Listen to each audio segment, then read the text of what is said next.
Hi friends, இன்றைக்கி நம்ம பார்க்க போகிறது ஒரு ஈஸியான ஸ்பாஞ்ச் கேக் ரெசிபி தான்.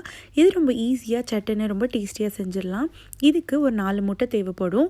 மஞ்சக்கரு தனியாக, வெள்ளைக்கரு தனியாக எடுத்துக்கோங்க. இது கூடவே 3/4 கப் போல் சர்க்கரை, சீனி, 1 கப் போல் மைதா, 1/2 கப் போல் பால் தேவைப்படும். ஃப்ளேவருக்காக நான் பைனாப்பிள் எசன்ஸ் எடுத்துருக்கேன். நீங்கள் வெனிலா கூட எடுத்துருக்கலாம். 1 ஸ்பூன் போல் பேக்கிங் பவுடர் தேவைப்படும். எக் ஒயிட் நல்லா அடிச்சுக்கோங்க.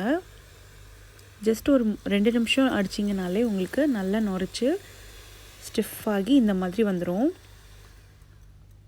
இது இல்லாட்டா நீங்கள் ஹேண்ட் விஸ்க் வச்சு கூட அடிச்சுக்கலாம், அதுலேயும் ஸ்பீடாக வந்துடும். இப்போது எக்கோட எல்லோவையும் அடிச்சுக்கலாம். கொஞ்சம் கொஞ்சமாக சீனி போட்டு அடிங்க.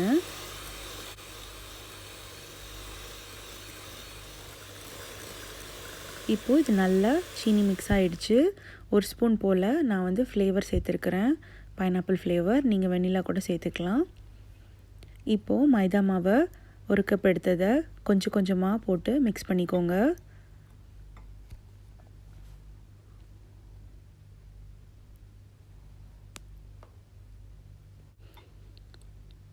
கொஞ்சம் கொஞ்சமாக நல்லா இந்த மாதிரி கலந்ததுக்கப்புறமா எடுத்து வச்சிருந்த 1/2 கப் பாலையும் சேர்த்துக்கோங்க.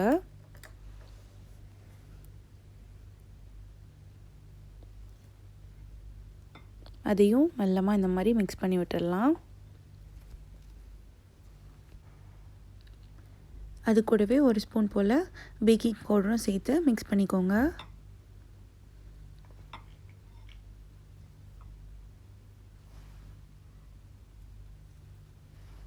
இப்போது அடித்து வச்சிருந்த எக் ஒயிட்டை கொஞ்சம் கொஞ்சமாக சேர்த்து மிக்ஸ் பண்ணிக்கலாம்.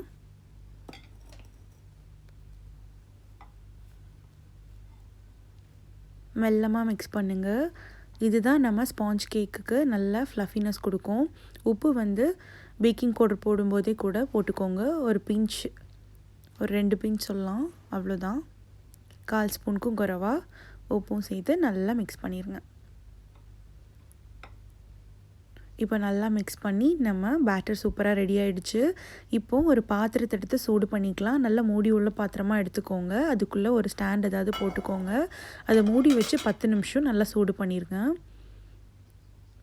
இப்போது ஒரு பேனில் எண்ணெய் தடவி பட்டர் ஷீட் போட்டு வச்சுருக்கிறேன், பட்டர் பேப்பர். அதில் நம்ம பேட்டரை ஊற்றிடலாம்.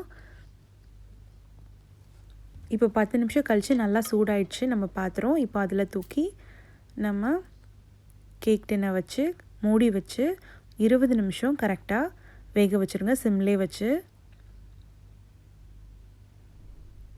இப்போது கரெக்டாக 20 நிமிஷம் ஆயிடுச்சு. நம்ம கேக் எவ்வளோ அழகாக வந்திருக்கு பாருங்கள்.